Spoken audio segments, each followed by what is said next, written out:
Wagwan. And that means what's going on in patois. Thought I'd go a cappella before the beat drops.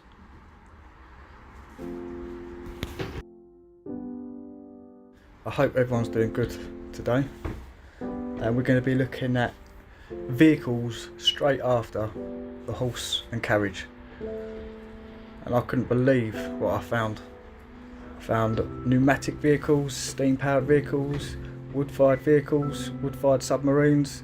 The growing feud between horse owners and auto owners often erupted in match races. On such occasions, Dobbin frequently made his rival look sillier than ever.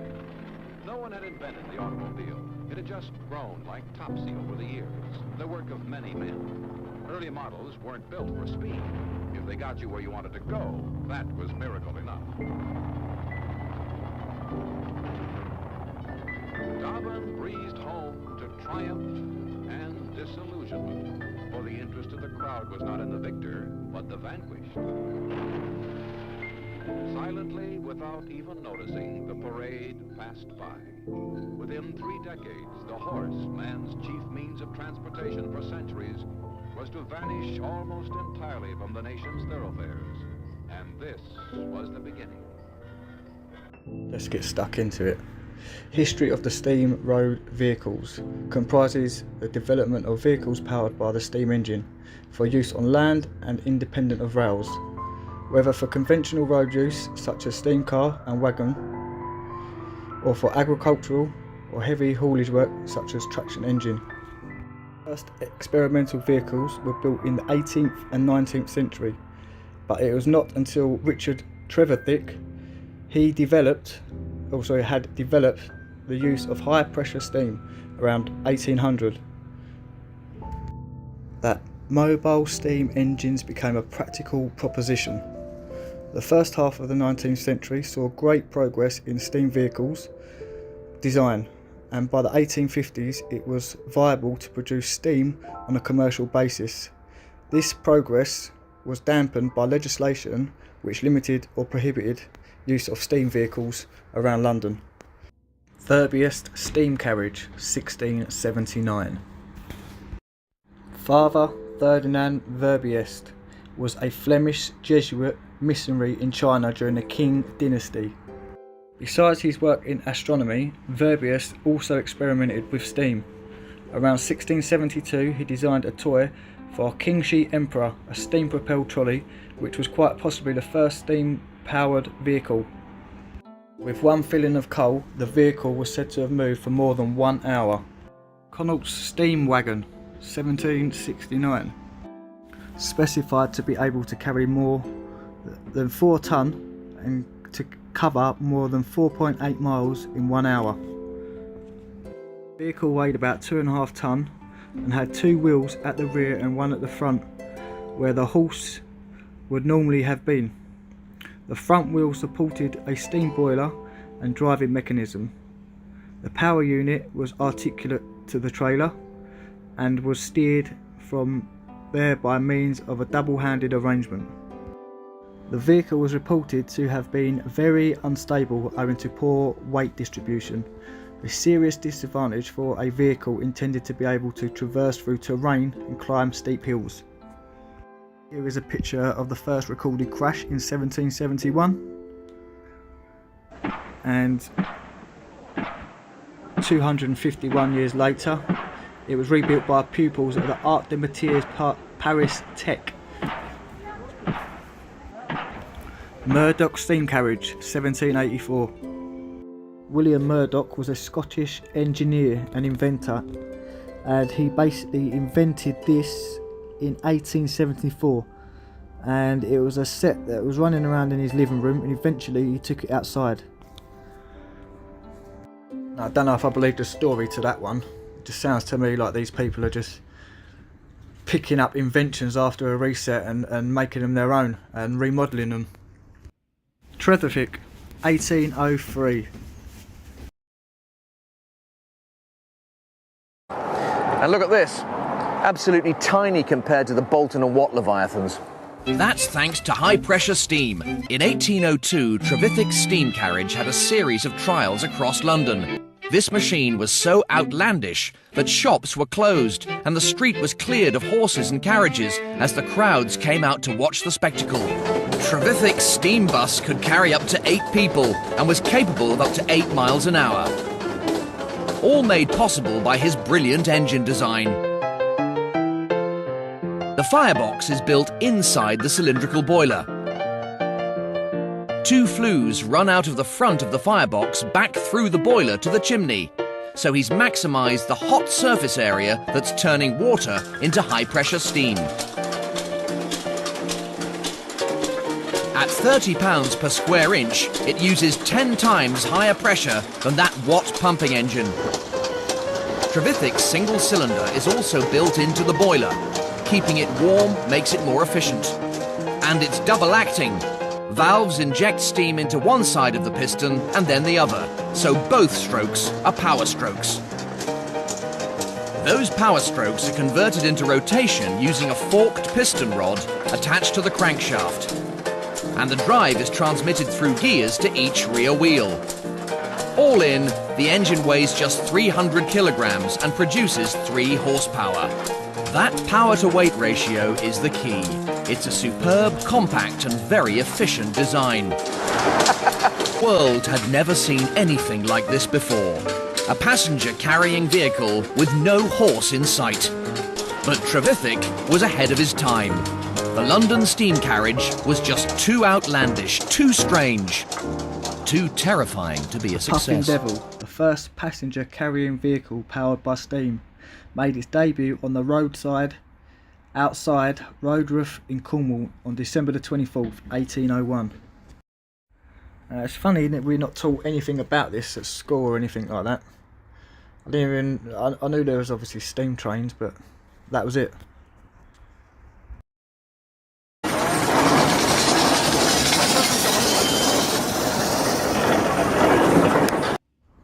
The Showman's Road Locomotive, or Showman's Engine, is a steam-powered road-going locomotive designed to provide power and transport for the travelling funfair or circus.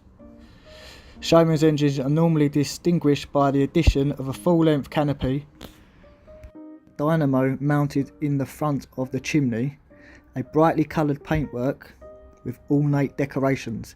The dynamo was used to generate electricity to illuminate the power of various fairground rides. Interesting. So this is the steam locomotive, and the ironic thing about this is I've actually been on one of these. I went to a steam fair a few years back before I moved to Malta, and I went on a couple of the rides as well, and believe me, they don't feel safe at all. They don't even sound safe. It was more like a horror show. But I know they do this show once a year in Malden. If anyone wants to get down there from England, you get to see all the steam stuff. And on this carriage I was also looking for the dynamo, but I couldn't find it. But it's a beautiful machine though. But it's just incredible these were about, and I didn't even know nothing about it. All I know is about petrol and diesel cars and a little bit of electricity in the mid 1800s. But this is actually me on one of the rides now. You won't be able to see me. I'm just underneath the sign above the man's head. But that ride was making weird noises. Again, this is another steam powered ride. These were taken by my girlfriend. I went on this. I didn't risk it. You can hear all the machinery. This was actually, I think this was, I found this one online. I don't think this was taken by me or my girlfriend. But this is the fair. This is the exact fair that I went to. Carter's Steam Fair.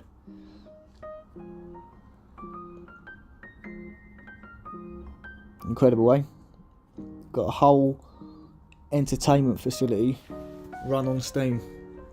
Massive mechanical rides. Incredible. But I don't know about anywhere else in the world, but in England I weren't taught anything about this.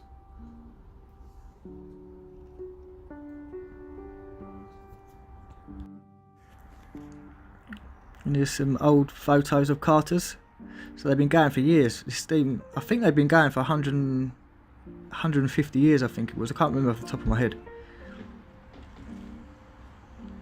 But they travel around. So these guys know about free energy. Look at this, this was a beautiful picture. I just thought I'd slip this one in there. More autos meant, alas, more accidents. A problem this inventor solved with a crash-proof bumper, only to discover he had also invented the world's most rapid exit. Hancock's Enterprise Steam Bus, 1833. So between 1824 and 1842, an Englishman, Walter Hancock, built 8 or 10 steam carriages that covered many thousands of miles with considerable reliability. So these were buses. This was a bus service in London, around Stratford, that covered thousands of miles that we're not told about by steam. So you can build up a picture now, really, like it's not as we're told. Everything was running good. They had power, they had free power, they had cars that run on multiple sources. It's very strange, it's not like Dark Days like we're told. But anyway, this is a steam powered bike. Mental. So the engine will move, spinning a chain, spinning a wheel. So it's an early Kemner Station ploughing machine. And it's just a feat of art. They do look a bit scary, if you ask me, but they look like proper machines. This would have been used to pull machinery around and heavy stuff and things like that. It's like a cross between a tractor and a steam train, but it's ideal for construction work. And we sit there and wonder how in the world did people build these things. Well, now we're getting an idea. They did have the technology, it's just hidden from us. Now this is a picture of Whitechapel in 1831 of what it looked like, or a depiction of what it could have looked like, with steam cars all over the show and adverts of bread and other adverts on there. Even today we're still advertising on buses and public vehicles. But you can get a real idea. You've got bread going around, some man on a bike with bread. Got steam carriages. You've got an Act of Parliament. God knows what that is. It's just full of steam. Everything's steam.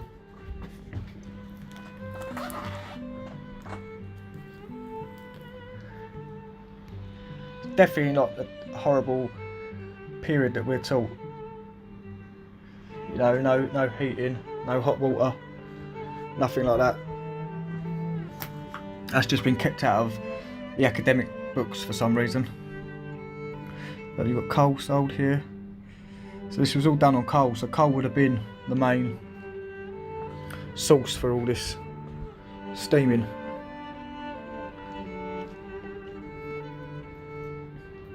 Actually, think about it. When was the London smoke, the smog? I wonder if that has anything to do with this, because I can imagine there being a load of pollution. You've got dogs running around. He looks a bit hungry, actually. Looks like he's had a bad day. Tongue's hanging out. That means he's hot. It's probably from all the steam.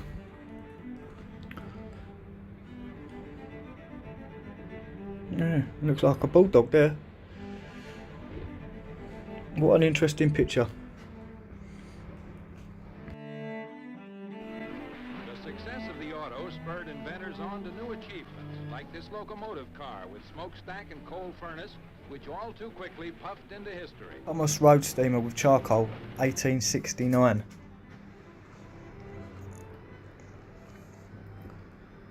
Incredible.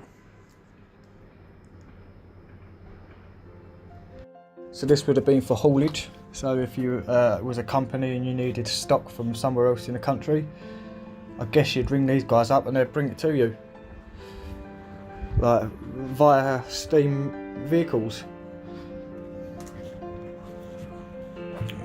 Another one. Woolwich Arsenal road steamer.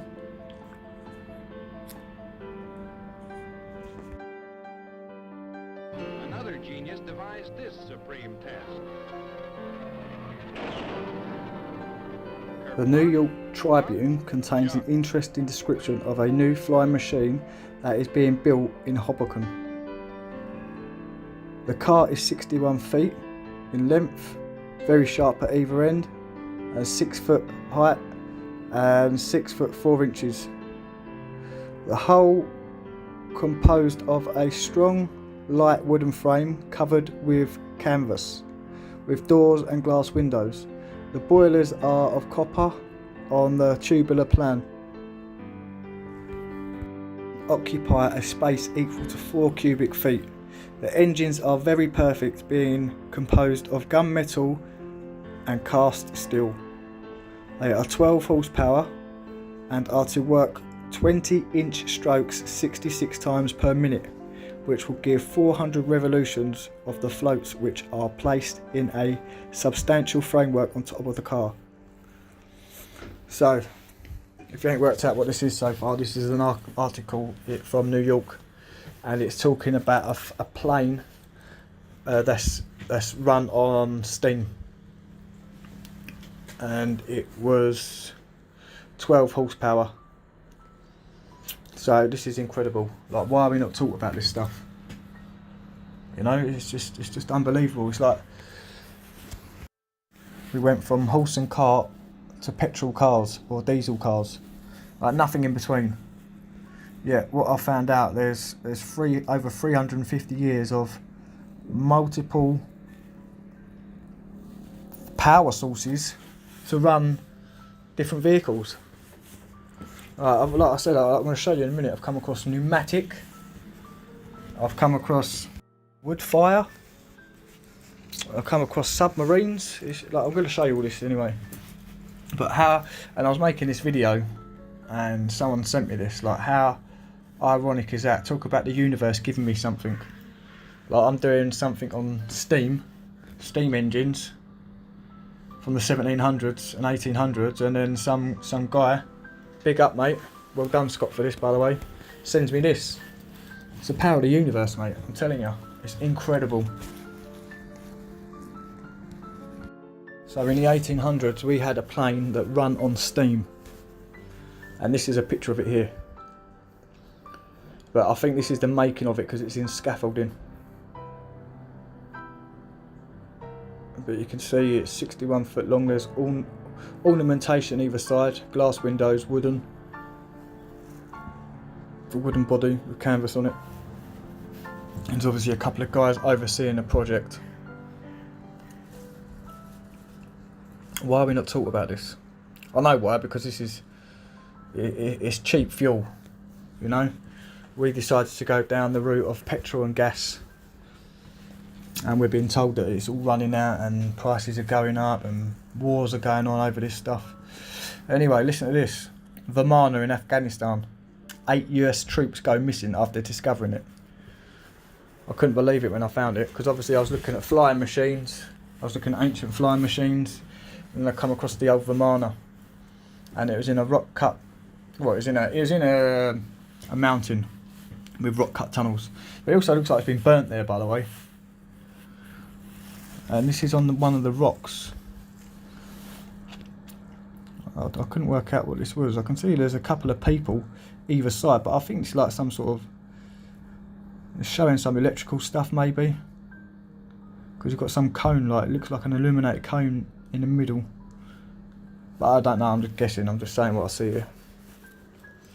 Also reminds me of the two pillars with the sun and the moon on it, Freemasonry. But this was found where they found the Vimana. And why weren't this on the news, eh? An ancient flying machine, and then 8 US soldiers go missing when they go and get it. So this is a Vimana.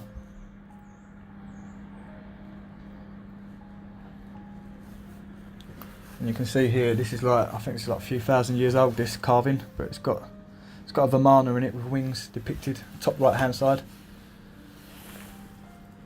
And it's also got a really nice house built as well next to the carriage. Considering like this is a couple of thousand years old, this carving.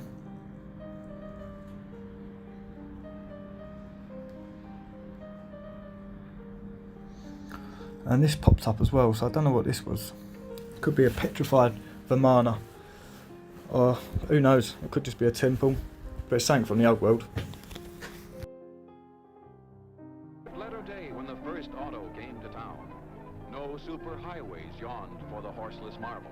As late as 1904, there were less than 150 miles of paved roads in all the United States. Belching smoke, the thing careened off, out-snorting and out-rearing the most rambunctious stallion. Chauffeurs of the period, studying how to drive, step by step from a book of instructions, often learned to start before they learned to stop. Runaway cars became as commonplace as runaway horses. The entire population ran madly behind shouting advice, every word of it wrong. Grenville steam car, 1875. If you look at this, you can actually see the progression. You've got some brakes on there now, like decent brakes. This actual model reminds me of a go-kart when I was a kid. You had the hand lever on the brakes. On the side, you lift it up. You've got a little platform to walk up. And it's also got a pressure gauge on the front to let you know if you need to top up. And you'd steer with the two sticks left or right, pulling the wheel, front wheel left or right.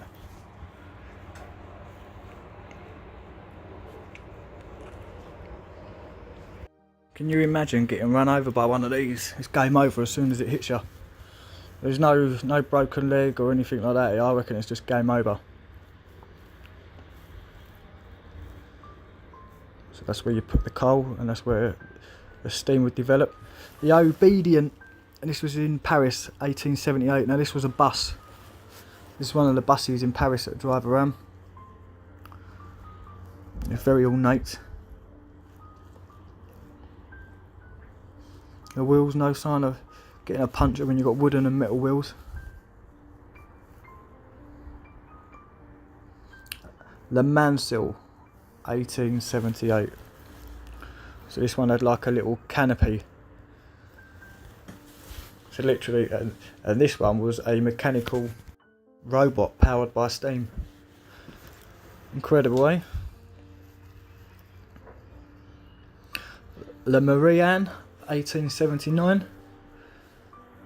Another steam powered bus. Take people around. And again, this was in Paris. Another thing I noticed, a lot of things get tried out in Paris and England. Le Rapide, 1881. So yeah, things get tried out in Paris and London and in Sydney, and I think like they're trial places. So if it succeeds there, they roll it out in other lands.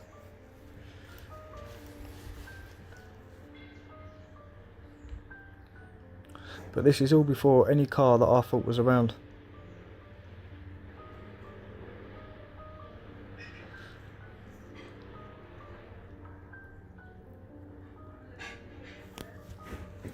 Interesting.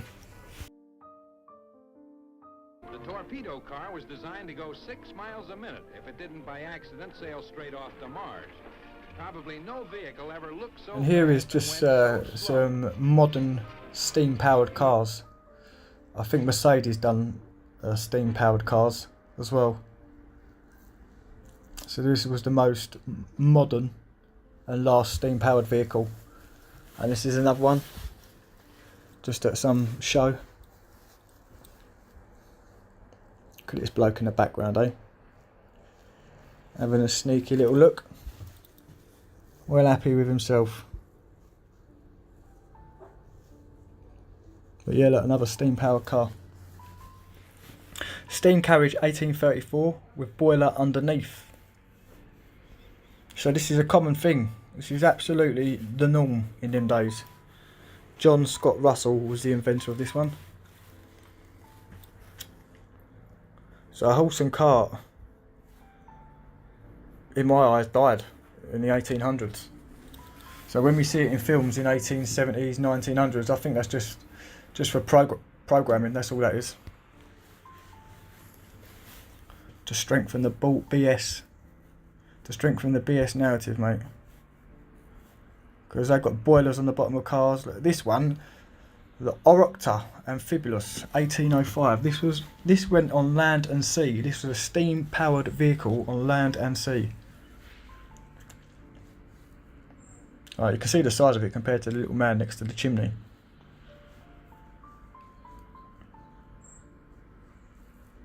So what in the world was really going on just a couple of hundred years ago?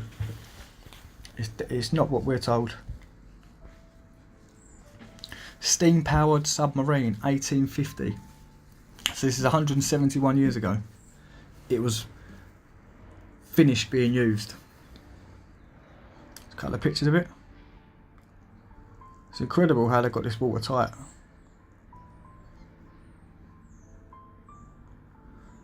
And here she is. And also I noticed there weren't really a lot of room to manoeuvre around in. It seems like there's only a little bit of room at the front. But what work of art, eh? 1850. A submarine powered by steam. So you get a little model to see what it looks like inside.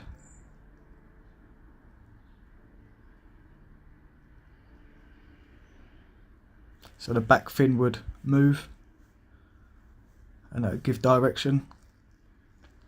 And that's the engine in there. So if you have a look, there's not really much room to sit in there. Like you must have to sit amongst the engine and the mechanics. France's submarine car was supposed to travel not only on land, but on and under the water. Unsurprisingly enough, that is exactly what he did, cruising downward until only the smokestack marked its path. Oh, what a Now these pages that you're looking at now are actually pages of a book where I've got 99% of my information from. I originally based the video on this book, but it was in such thorough detail that I just had to pick out little sections of it. But I'll leave the link in the description for you to download the PDF. And the book is incredible. It's got pure history of the vehicles. But yeah, download and have a read.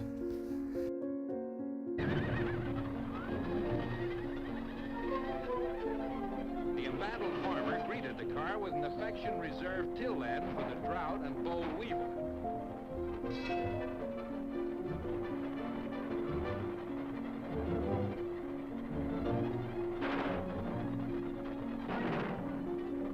Wait for me!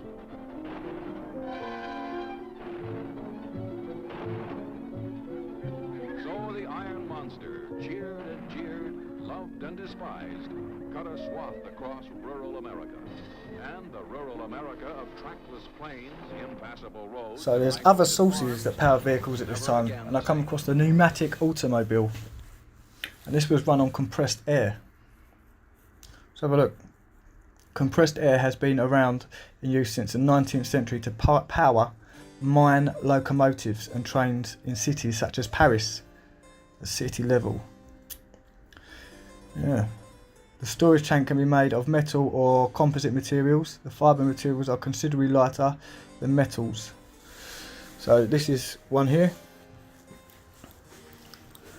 A compressed air vehicle. Again, this was in the 1800s. And this was, the narrative says that there's only a couple of them about, but again, just like power sources, I believe they was trying all these out after the reset to find out which one was best, which they can make money out of, to charge us for, i.e. a diesel or petrol car.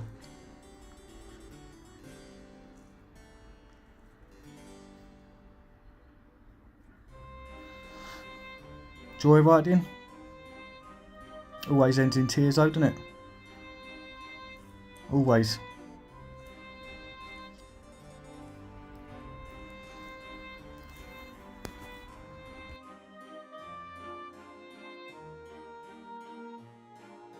You can only imagine how dangerous them compressed tanks are. This was a dangerous way, I believe. So you had compressed air plane,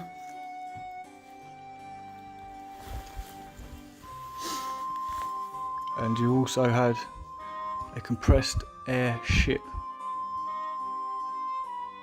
Incredible, eh?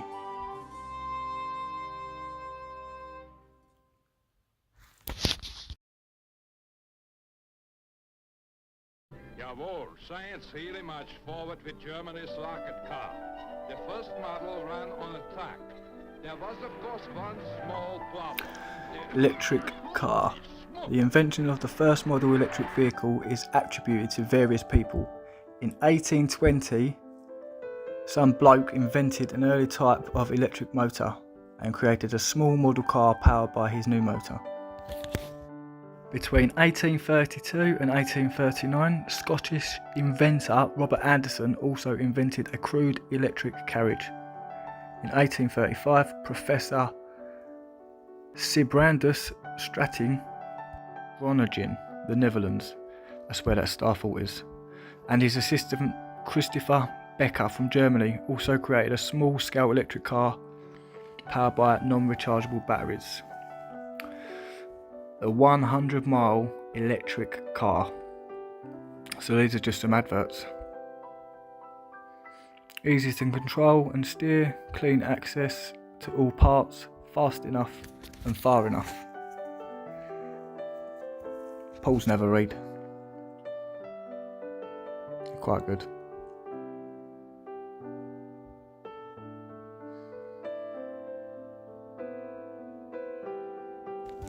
First practical electrical cars. Rechargeable batteries that provided a viable means for storing electricity on board a vehicle did not come until 1859. Electric locomotives. In 1834, Vermont blacksmith Thomas Davenport built a similar contraption which operated on a short circular electrified track.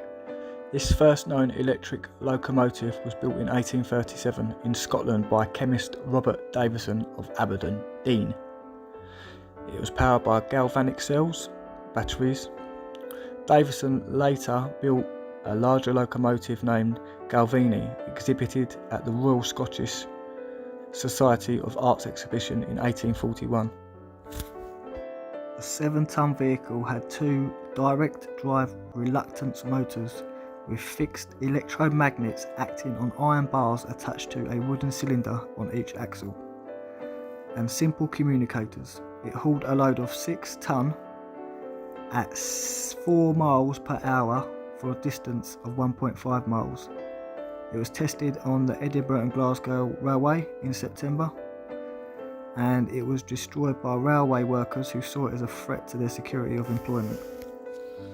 Or maybe controllers destroyed it because it was a cheaper way. I don't know, it just sounds a bit fishy. There's always a few inventions out and a few of them get destroyed and one or two make it through. Here are some pictures of some electric cars. Notice in the background the pillars of the building. Just notice that. And another early electric car.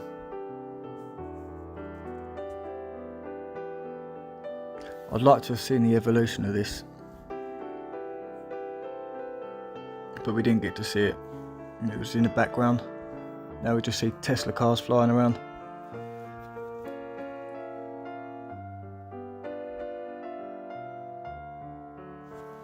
So these would have had batteries. And you'd have had to charge them up.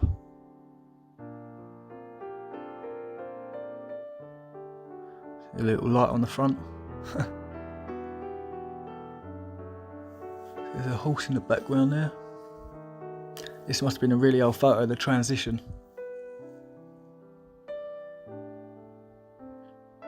Lifting up the bonnet, having a look.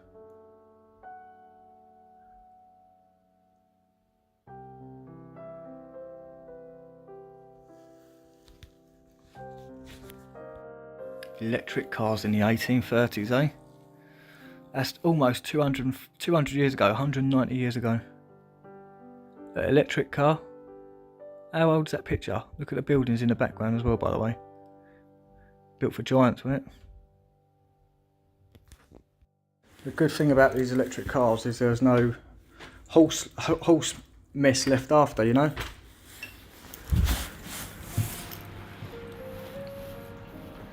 But imagine driving around in like 1850 in an electric car, driving past a steam car, driving past a compressed air car. Mental, isn't it? I see there's the dog poo. Lovely, lovely dog poo. Sorry, horse poo. So I was thinking of Drop Dead Fred then, going back to my youth days. Got another electric car. It almost looks like a Chesterfield is sitting on there. And a pram wheels. But still, I wouldn't complain. And these are early electric cars. I think these were from the 60s. And another one, I think this was from the 40s. So they've been about. They've just been hidden, not hidden from us, not given to us by the controllers. This looks like a Segway. Look at this. Maybe this is where the Segway come from.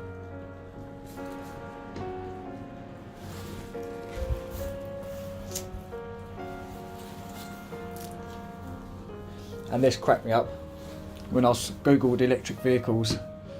Notice the background, no stars, by the way. But yes.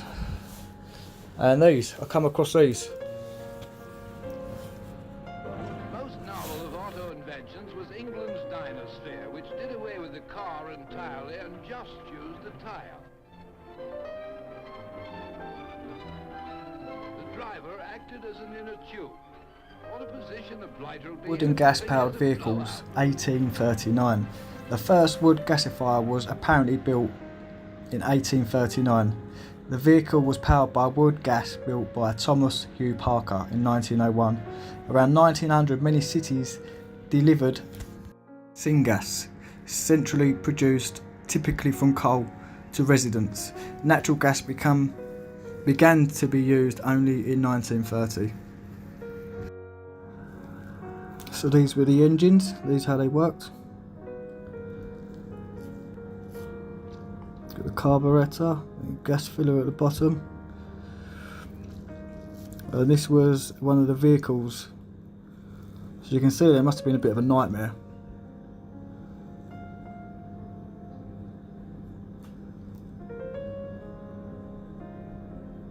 But they were about, that's the thing, they were about. These weren't just a one-off thing, these were about. If you actually go and look at the cars, history of the cars, don't look for the history of cars, but go through the pictures, you'll come across absolutely tons of these.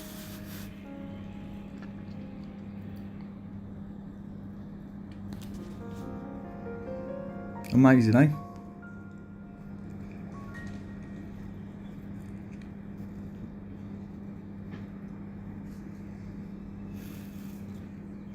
So this was under the bonnet. Fill it up with wood, coal.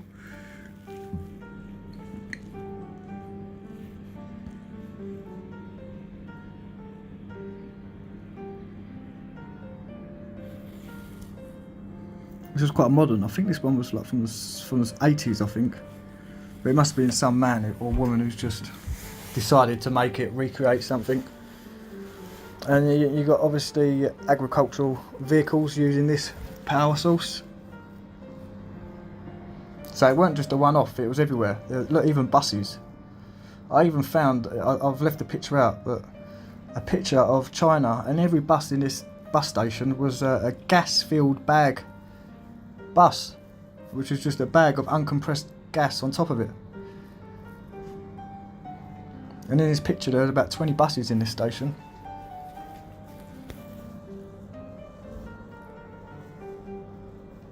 But they've done a good job to hide all this.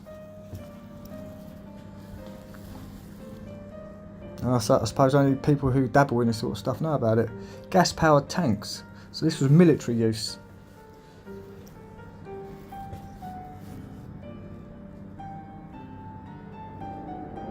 what they're about. But I can imagine being gas just a target. They could blow up easy.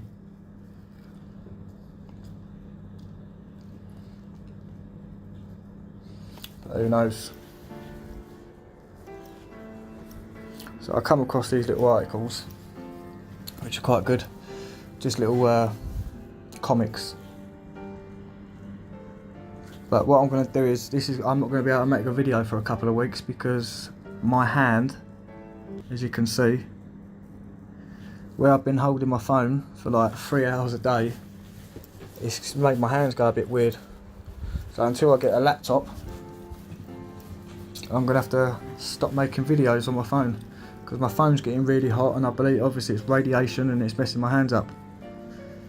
It's coming out in red patches and really hot.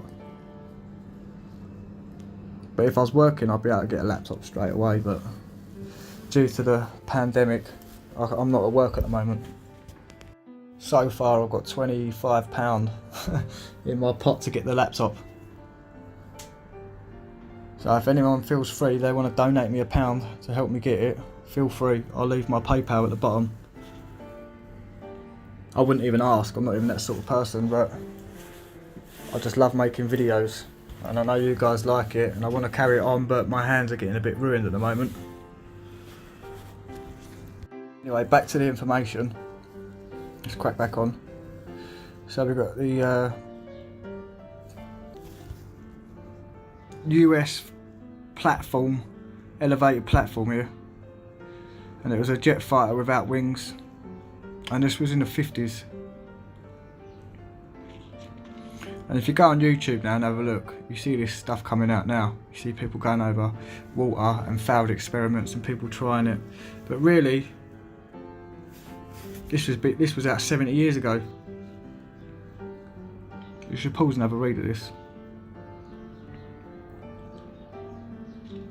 I also come across little mechanical bees that spy on people, that fly in, that I found quite amazing. Like, you wouldn't even know they were bees.